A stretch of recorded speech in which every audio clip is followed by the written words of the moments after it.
Welcome to Summer Ministry Masterclass Extra Credit. Ignite, creating your own virtual outreach. Are you trying to create an online outreach event? Do you want a way to gather your friends and networks around Jesus? My name is Carrie Nelson, and today I have a tool for you called Ignite. Ignite is a tool that can help you plan and execute compelling virtual outreach events through 3 simple steps that we're going to go through together. Step 1 is spark a conversation. Step 2 is fan the flame through fun and honesty. Step 3 is keep the fire going by helping your spiritually open friends seek Jesus. So today, I'm going to help you get started. So the first step is spark. Spark is the step of developing fun and honest community around something you already like to do. A hobby, something you're interested in, and something that might spark interest in someone else. Let's check out how you go about starting a spark with your friends. Step 1, spark, is about fun and honest community. And it starts with our hobbies, passion, and interests. Got a story for you. New York, New Jersey has at least two students experimenting with Ignite. Seth identified his interests as K-pop and K-pop choreography. And so he's been gathering people with a similar interest. Christian is interested in playing music. He invited his entire class of engineers to learn to play Billie Eilish songs. And a Squid Tank winner identified Pokemon Go as an opportunity to gather people and is interested in trying that this fall. So what are you interested in? Why don't you take just a couple moments to identify some of your hobbies, passions, and interests that you already naturally have. I'll give you some examples. It could be, as listed here, a poetry slam or a fitness group. Do you like to cook? Do you like to knit? Do you like to try out other kinds of dance moves? What is it that you already do and you already do naturally? Take a minute to identify what those are.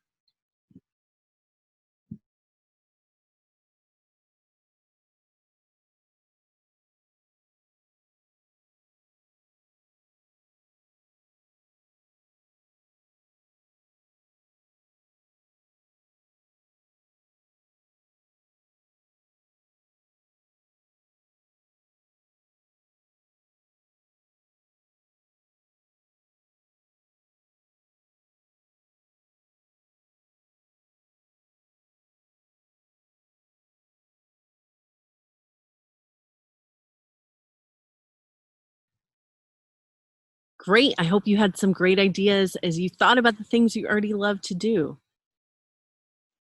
Now, the second step is what networks of friends will you invite? If you have been in the Growing Disciples Masterclass, you've already done the work of identifying some of your networks. Your networks could be people you already know, some of your friend groups, people in your dorm, someone in a club that you're in, or like Christian, it could be the entire engineering group that he invited. Another student was part of the orchestra and she invited her entire orchestra. So why don't you take a minute and identify what networks of friends you will invite. And you may find that this is not enough time for you. At the end of the video, I will share some links of where you can find this document and a minute-by-minute template for running your own Ignite event. But take a moment now and start to think about who are the networks around you and who might you want to invite.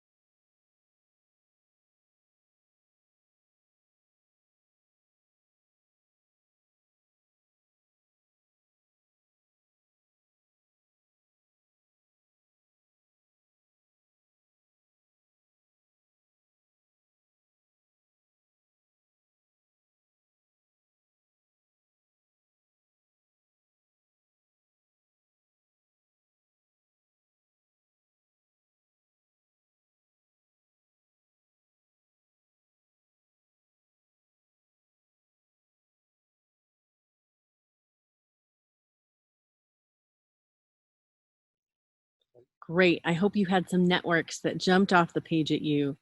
If you struggle with this, ask your friends in the Growing Disciples Masterclass, and they will help you out. Now, steps 2 and 3 are questions about invitations. How are you going to invite people who might come to this? So, great invitations, good invitations have 2 components, or 2 ways of ending. And we want to be honest that we are gathering people around our hobby, but we also want to sow the seed of knowing we're going to have a deeper discussion at the end of this. So we want to have the 2 components of fun and honesty.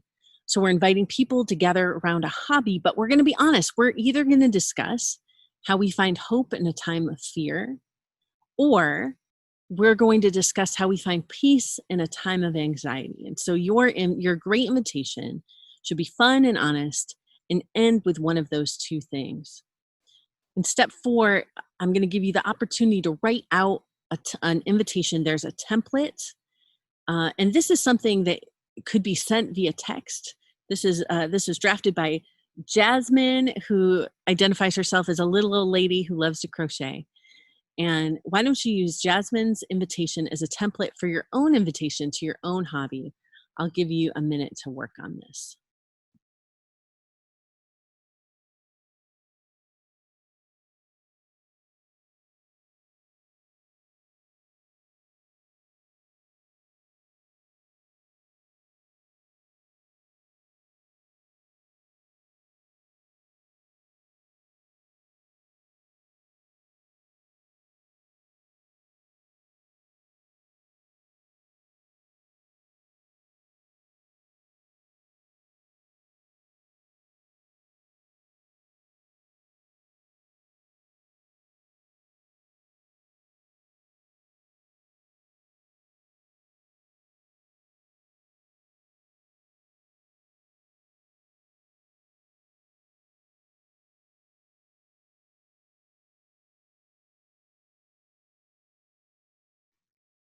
If you're doing this step by yourself or with a group and need more time, go ahead and pause the video.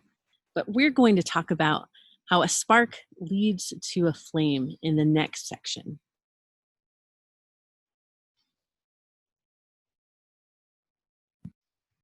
Flame. The flame portion of Ignite is when you start to get honest about hope. You already prep for this in your invitation to your friends. It's where the spark of interest can turn into a steady flame of engagement with hope. So let's check that out. You've invited your friends or networks to an interest and a conversation about hope or about fear, and you'll need to do some reflection yourself on where you're experiencing hope with Jesus, so you can be prepared to share authentically and set the tone. The flame is where we get honest ourselves, we get honest with God. So step 1 is an invitation to start to think about your story of hope. Maybe you haven't thought about this. As it says here, for 2,000 years, Jesus has been glorifying himself through the weaknesses of his people.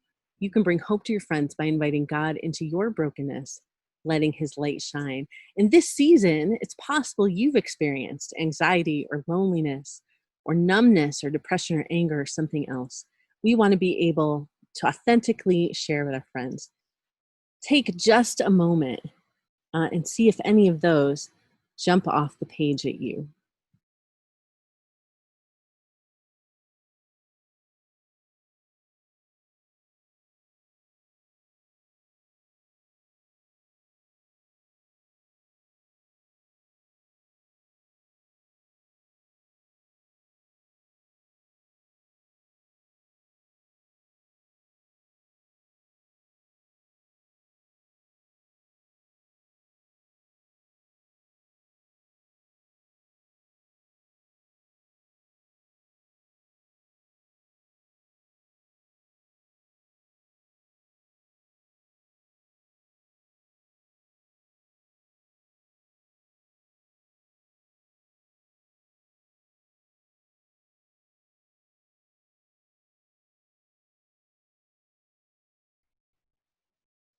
Now let's look at step 2, listening prayer.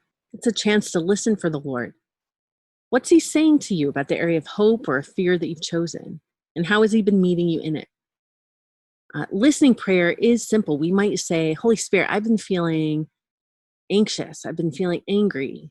Give me a sense of what you want to say to me about that. This is our opportunity to let the Lord speak into what we're experiencing. And if he wants to say something about it. Let's take 30 seconds to listen and then we'll respond together.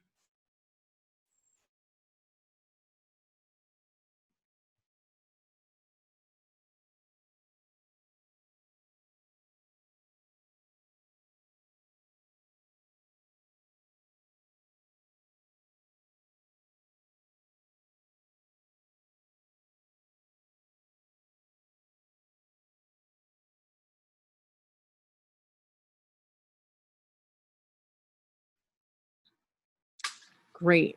This is how we're going to respond. I would like you to write out what you want to honestly say about your emotions and how Jesus is speaking to you about this. That may have been in the last 30 seconds or how in the last season Jesus has been speaking to you.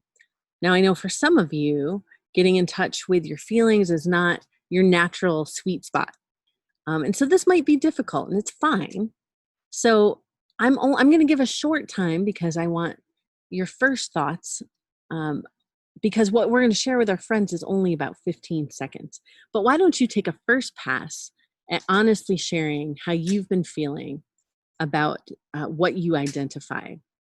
Don't think about it too long. You can always go back, but get your first thoughts down about how you've been feeling about what you identify.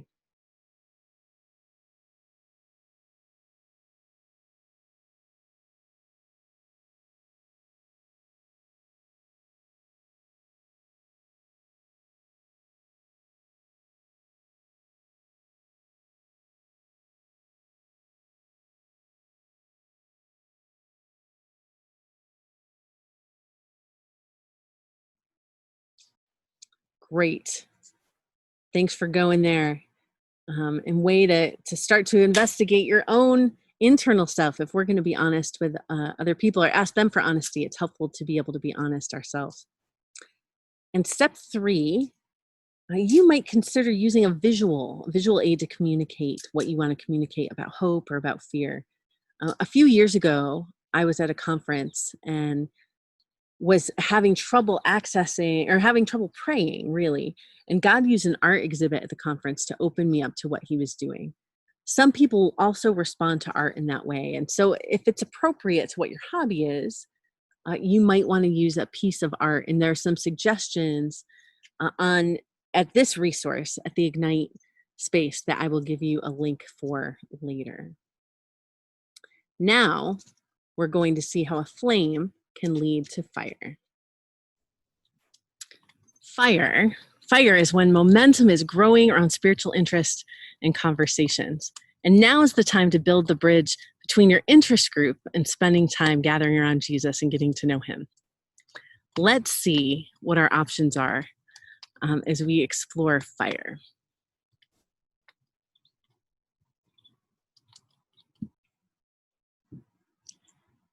Fire is where we stoke momentum.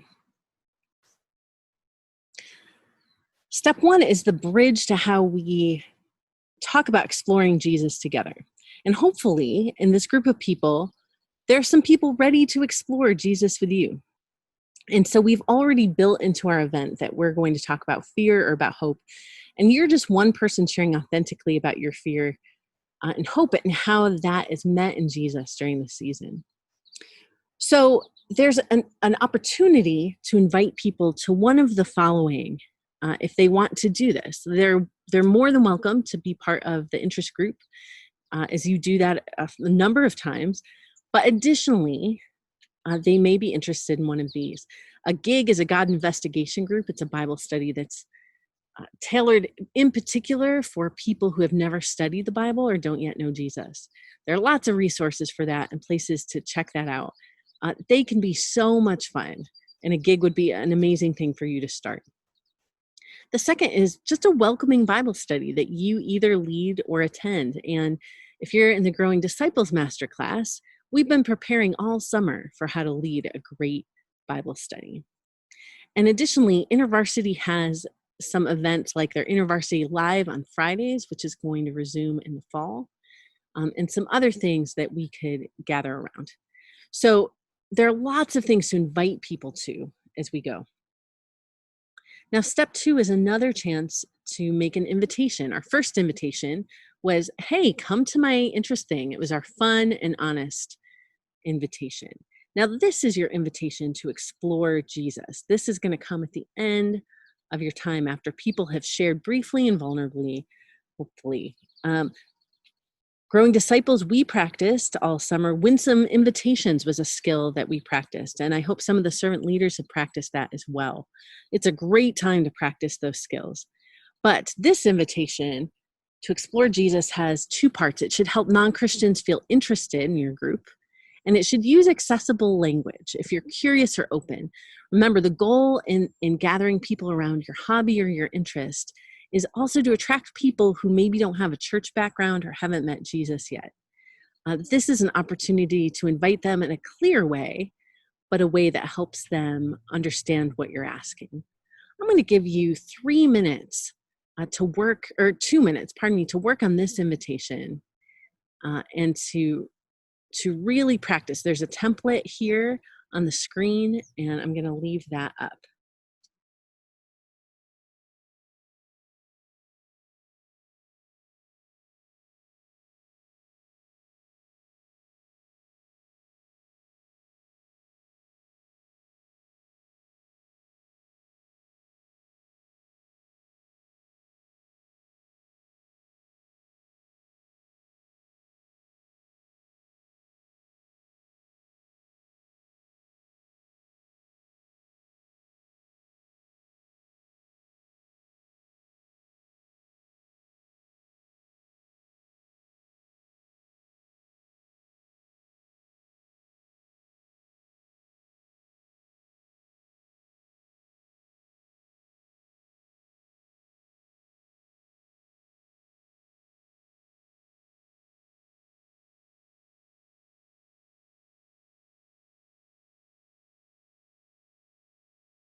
Spark, flame, and fire. These are the 3 parts of Ignite. This is a tool to help connect our spiritually curious and interested friends to Jesus, who is the hope of the world.